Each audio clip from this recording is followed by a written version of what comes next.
Skilful programme শুরু করার আগে আমার তেমন কোনো দক্ষতা ছিল না। আমি কোনো কাজ পারতাম না, কোনো দক্ষতা ছিল না আমার। আমার নাম আসমা শামস নোহা, আমার বয়স 17 বছর, আর আমি কক্সবাজার জেলায় থাকি।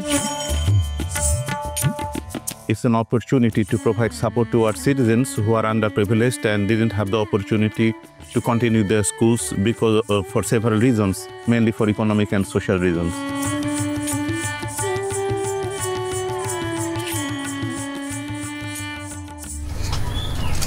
আমি ক্লাস 7-এ পড়তাম, তখন আমার বাবা অ্যাক্সিডেন্ট করেছিল। তো বাসায় ইনকাম করার মতো কোনো সোর্স ছিল না, যার কারণে আমার পড়ালেখা বন্ধ করতে হয়েছে। আমার ফ্যামিলিতে আমরা 3 ভাই বোন, আর আমার আম্মু ছোটকালে আমার আব্বু মারা যায়। মাঝে মধ্যে কৃষি কাজ করতাম, আবার মাঝে মধ্যে ব্রিক পিলেও কাজ করতাম। মন্ত্রণালয়ের মাধ্যমে স্কিলফুল প্রোগ্রামটা, যেটা জিপি এবং ইউনিসেফের সহায়তায় বাস্তবায়িত হয়েছে, এই ধরনের প্রোগ্রাম ইকোনমিক ইম্প্যাক্ট হিউজ।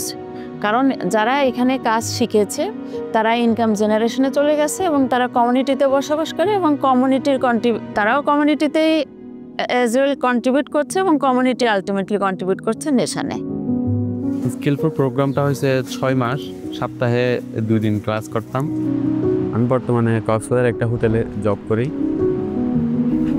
আমি স্কিলফুল প্রজেক্টে জয়েন্ট হওয়ার আগে বাসায় একা থাকতাম, অনেক বিষণ্ণতা ভোগ করতাম।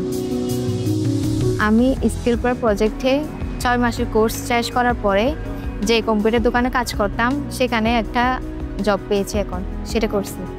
কেমনে দুনিয়া চলতেছে, কোন সূত্রে কথা বললে চললে কাঁপকে চলতে পারবো, সেটা জানতে শিখেছি। ওদেরকে শেখাতে অনেক ভালো লাগে, যখন বলে আপু এটা একটু শিখাই দেন, এটা একটু বুঝাই দেন, কেমনে করব, সেটা আমার অনেক ভালো লাগে। প্রোগ্রামটা শেষ করার পরে আমি যখন চাকরিতে আসি, এরপরে আস্তে আস্তে আমার স্বপ্ন আরও বাড়তে থাকে। আমি চাই আমি এরকম আস্তে আস্তে এই হাউসকিপিং থেকে ম্যানেজার থেকে আমি একটা হোটেল দেওয়ার চিন্তা ভাবনা করতেছি। We have implemented this Skillful pilot program in Cox's Bazar. Now we have happily completed this program, but we are not ending there. We'll take lessons from this program and spread this in our country. আমার মতন যারা ওই পড়ালেখাতে অল্প পড়ালেখা থেকে নেমে গেছে, আমি তাদেরকে বলতে চাইবো তারা যেন এই স্কিলফুল প্রোগ্রামে অ্যাটেন্ড হয়ে তাদের জীবনটা যেন সেটেল করতে পারে। আমি একটা নিজের প্রতিষ্ঠান করতে চাই, যেখানে অন্যান্য মেয়েরা থাকবে যারা এই বিষয়ে সুযোগ পায় নাই জানার জন্য।